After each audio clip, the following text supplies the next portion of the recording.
മാന്യ പ്രേക്ഷകർക്ക് എൻ്റെ പ്രണാമം. 2 ദിവസം മുമ്പ് പ്രസിദ്ധ സിനിമാ നടൻ ഋഷി കപൂർ അദ്ദേഹം ഒരു പ്രഖ്യാപനം നടത്തിയത്രേ.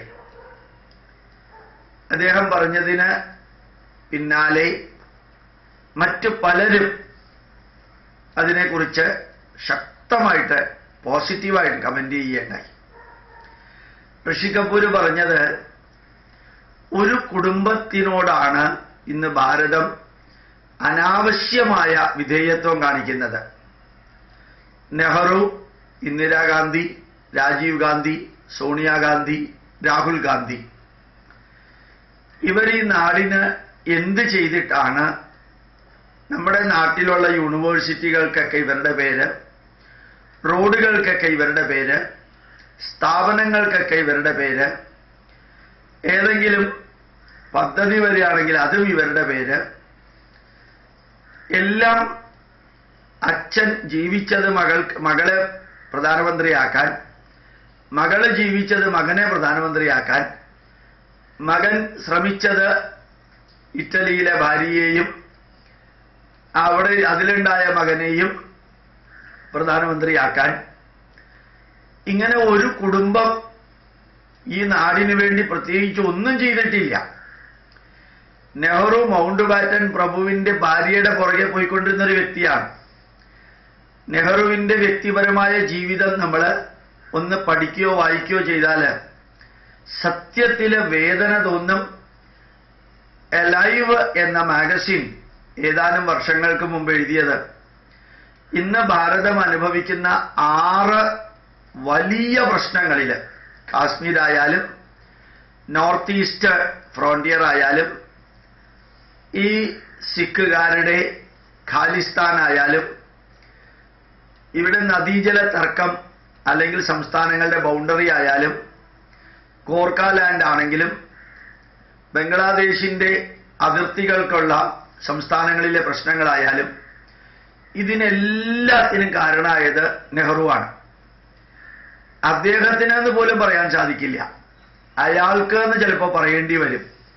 അദ്ദേഹത്തിന് താൻ ലോക നേതാവാണ് എന്ന് വരുത്തി തീർക്കാൻ വേണ്ടിയിട്ടുള്ള ത്വരയില് പലരുടെയും പുറകെ പോയപ്പോ ഈ നാട്ടില് ആവശ്യമില്ലാത്ത പഞ്ചശീലവും ബാക്കിയുള്ളതെല്ലാം കൊണ്ടുവന്ന് ഒരു രാഷ്ട്രത്തെ ഇന്ത്യക്കാരുമല്ലാത്ത ഇംഗ്ലീഷുകാരുമല്ലാത്ത ഒരു തരത്തിലെ ഷണ്ടന്മാരാക്കിയ ഒരു നേതാവാണ് നെഹ്റു. സ്വന്തം ജന്മദിനം ശിശുദിനമായിട്ട് ആഘോഷിക്കാൻ പ്രേരിപ്പിച്ച, കുട്ടികളെ ഇഷ്ടപ്പെടുന്നു എന്ന കാരണത്തിൽ ശിശുദിനമാക്കുക, ആരെങ്കിലുമൊക്കെ ഇഷ്ടപ്പെടുന്നുണ്ടെങ്കിൽ അയാളുടെ ജന്മദിനം അതിൻ്റെ ജന്മദിനമാക്കുന്ന ചില പ്രക്രിയ, എല്ലാത്തിനും നെഹ്റുവിന്റെ പേര്. ഭിന്ദ്രൻവാലയെ വളർത്തിക്കൊണ്ടുവന്നത് ഇന്ദിരാഗാന്ധിയാണ്. സിഖുകാരെ കൺട്രോൾ ചെയ്യാൻ, ഒരുവനെ നശിപ്പിക്കാൻ ഡിവൈഡ് ആൻഡ് റൂൾ എന്ന ഇംഗ്ലീഷുകാരുടേത് കൊണ്ടുവന്ന് ആ ഭിന്ദ്രൻവാലയുടെ അനുയായികളുടെ കൈകൊണ്ട് തന്നെ ഇന്ദിരാഗാന്ധി മരിച്ചു. അത് ദേശസ്നേഹമല്ല, ത്യാഗമല്ല, അവനവനുണ്ടാക്കിയ പ്രശ്നത്തിൽ നിന്ന് മരിച്ചതാണത്. LTTE വളർത്തി ശ്രീലങ്കയിൽ പരമാവധി പ്രശ്നം ഉണ്ടാക്കിയത് രാജീവ് ഗാന്ധിയാണ്. ആ രാജീവ് ഗാന്ധി LTTEക്കാരുടെ കൈകൊണ്ട് തന്നെ മരിച്ചു. അത് ഈ രാഷ്ട്രത്തിന് വേണ്ടി മരിച്ചതൊന്നുമല്ല, അവനവന്റെ കാര്യം നോക്കാനും പേരും പ്രസിദ്ധിക്കും വേണ്ടി ചെയ്തൊരു കുടുംബം. ഇറ്റലിയിൽ നിന്ന് കൊണ്ടുവന്ന ഒരു സ്ത്രീയെ, അവര് വെറും ഹോട്ടൽ സപ്ലയറാണ്, അതിനേക്കാൾ എത്രയോ ക്വാളിറ്റി ഉള്ളവർ കോൺഗ്രസിലുണ്ട്. അവരെ മാറ്റി ഈ ഇറ്റലിക്കാരിയെ ഇന്ത്യക്കാരുടെ തലയിൽ വെക്കുന്നത് ആ കുടുംബത്തോടുള്ള ഏതോ തരത്തിലുള്ള പ്രതിബദ്ധത പ്രദർശിപ്പിക്കാൻ. ഇന്നലത്തെ ഒരു ന്യൂസ് നല്ല ഗംഭീരമായിട്ട് ഏതോ ഒരു പത്രത്തിൽ, എക്കണോമിക്സ് ടൈംസ് ആണെന്ന് തോന്നുന്നു, എന്നാണ് കോൺഗ്രസ് രാഹുൽ ഗാന്ധിയിൽ നിന്ന് മോചനം നേടുന്നത് എന്നായിരുന്നു ചോദ്യം. രാഹുൽ ഗാന്ധിയിൽ നിന്ന് കോൺഗ്രസ് എന്ന് മോചനം നേടും? തനി ഒരു സ്ത്രീയെ പോലെ പെരുമാറുന്ന, ഒരു ഇമ്പോർട്ടന്റിനെ പോലെ പെരുമാറുന്ന, ഭാരതത്തിന് മുഴുവനും അഭിമാനിക്കാൻ ഒന്നുമില്ലെന്ന് മാത്രമല്ല ഒരു ജോക്കറെ പോലെ പെരുമാറുന്ന ഒരു കുടുംബത്തിൽ ജനിച്ചു എന്ന ഒരൊറ്റ കാരണത്തിൽ കോൺഗ്രസ് വൈസ് പ്രസിഡന്റായ ആ രാഹുൽ ഗാന്ധി അയാളെയും ആ കുടുംബത്തിന്റെ പേരിലാണ് ആരാധിക്കുന്നത്.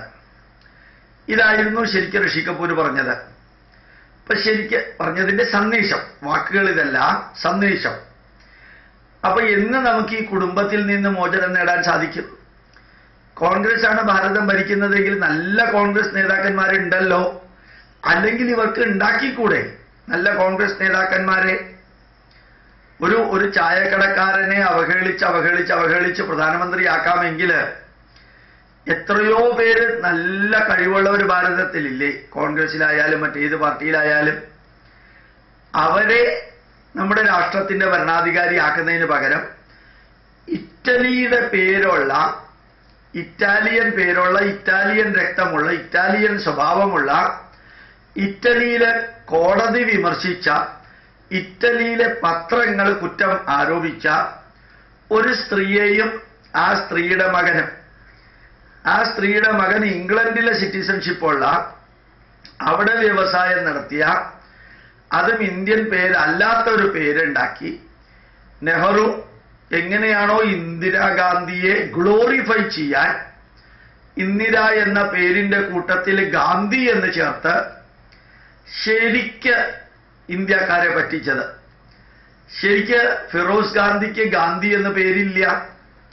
ഇന്ദിരാഗാന്ധിക്ക് ഗാന്ധി എന്ന പേര് കൊടുക്കാൻ കാരണം മഹാത്മാഗാന്ധിയുടെ പിൻതലമുറക്കാരുടെ മഹത്വമുണ്ടെന്ന് ആരോപിക്കാൻ. ആ പേരിന്റെ ഭാഗമായിട്ട് പിന്നെ സോണിയ ഗാന്ധിയായി, പിന്നെ ഇപ്പുറത്ത് രാഹുൽ ഗാന്ധിയായി, മേനക ഗാന്ധിയായി, പല ഗാന്ധികള് ചുളുവില് ഈ നാടിന്റെ മഹത്വത്തിന്റെ അവകാശികളാണെന്ന് പേര് മാറ്റിക്കൊണ്ട് അവകാശം നേടുന്ന ആ കുടുംബത്തിനോട് ഇത്രയും വിധേയത്വം കാണിച്ച് റോഡിനും KSRTC ബസ് സ്റ്റാൻഡിനും ആശുപത്രിക്കും പലതരത്തിലുള്ള യോജനയും, ആവാസ് യോജന, രാജീവ് ആവാസ് യോജന, ഇഗ്നോ, ഇന്ദിരാഗാന്ധി ഓപ്പൺ യൂണിവേഴ്സിറ്റി, എല്ലാം ഇന്ദിരാഗാന്ധിയുടെയും രാജീവ് ഗാന്ധിയുടെയും പേരിലാണ്. മറ്റ് ഭരണാധികാരികളില്ലേ നമ്മുടെ നാട്ടില്? ലാൽ ബഹദൂർ ശാസ്ത്രി ഇല്ലേ? ഇന്ത്യ അവർക്കുള്ള നരസിംഹറാവു ഇല്ലേ? ഇന്ത്യ അവർക്ക് കിട്ടാത്തത് എത്രയോ കോൺഗ്രസ് മന്ത്രിമാരുണ്ടായിരുന്നല്ലോ, എത്രയോ പ്രസിഡന്റുമാര് കോൺഗ്രസുകാരുടെ ആയിട്ടുണ്ടായിരുന്നല്ലോ, എത്രയോ നല്ല വ്യവസായികളും വ്യാപാരികളും ഭാരതത്തെ സ്നേഹിച്ച നല്ല നല്ല യോദ്ധാക്കളും എല്ലാം ഉണ്ടായിട്ടും, മഹാകവികളും രവീന്ദ്രനാഥ ടാഗോറിനെ പോലെയുള്ളവരും CV രാമനെ പോലെയുള്ളവരും എല്ലാം ഉണ്ടായിട്ടും, എല്ലാം ഈ കുടുംബത്തിന് വേണ്ടിയിട്ട് എല്ലാം തീരെഴുതി കൊടുക്കുന്നത് എന്തിനാണെന്ന് കോൺഗ്രസുകാർ ഉൾപ്പെടെയുള്ളവര് ചിന്തിക്കേണ്ട കാലമായിട്ടുണ്ട്. പ്രത്യേകിച്ച് ഇപ്പോ ആ ചിന്തയ്ക്ക് വലിയ പ്രാധാന്യവുമുണ്ട് എന്ന് ഓർമ്മിപ്പിക്കുന്നു. അതാണ് ഋഷി കപൂരും പിന്നീട് കുറേ പേര്, പ്രഗത്ഭരായ ഒത്തിരി പേര് അതിനെ സപ്പോർട്ട് ചെയ്തുകൊണ്ട് പറയുകയുണ്ടായിരുന്നു. അതിൽ നിന്ന് നമുക്ക് അർത്ഥം, സന്ദേശം, ആവേശം ഉൾക്കൊണ്ടുകൊണ്ട് ഈ രാഷ്ട്രത്തെ സ്നേഹിച്ചവരും രാഷ്ട്രത്തിന് വേണ്ടി ജീവിച്ചവരും രാഷ്ട്രത്തിന് വേണ്ടി മരിച്ചവരും അവരുടെ പേരുകളാവട്ടെ നമ്മളുടെ മക്കളുടെ മനസ്സിൽ. ഭാരതത്തെ പാശ്ചാത്യവൽക്കരിക്കാൻ ശ്രമിച്ചവരും ഡിവൈഡ് ആൻഡ് റൂളിലൂടെ സ്വന്തം ദേശത്തും അയൽദേശത്തും പ്രശ്നം ഉണ്ടാക്കിയവരും അക്കാരണത്താൽ തന്നെ വധിക്കപ്പെടുകയും ചെയ്തത് ദേശസ്നേഹത്തിന്റെയോ ത്യാഗത്തിന്റെയോ ഭാഗമല്ല, മറിച്ച് ചെയ്തു കൂട്ടിയ കർമ്മത്തിന്റെ ഫലമാണെന്നും ഓർമ്മിപ്പിച്ചുകൊണ്ട് നമുക്ക് ഈ രാഷ്ട്രത്തിന്റെ ഭക്തന്മാരെ സ്മരിക്കുന്ന വിധത്തിലുള്ള പേരുകൾ കൊടുക്കുന്നതിനെക്കുറിച്ച് ചിന്തിക്കണം. അല്ലാത്തത് നടക്കുമ്പോൾ ശക്തമായിട്ട് പ്രതിഷേധിച്ച് അത് വലിയൊരു ഇഷ്യൂ ആക്കി മാറ്റുകയും ചെയ്യണം. ഇനിയും ഒരു കുടുംബത്തിന്റെ പേരാണ് പലതിനും ഇടുന്നതെങ്കിൽ അതെല്ലാം ഇല്ലാതെയാക്കാൻ പിന്നീട് അവർ തന്നെ ഭരണത്തിൽ വരികയാണെങ്കിലും അവരുടെ കൂട്ടത്തിലുള്ളവരോട് ചേർന്ന് ഭരണത്തിൽ വരികയാണെങ്കിലും തടയാനും നമുക്ക് സാധിക്കട്ടെ. പ്രണാമം, നമസ്കാരം.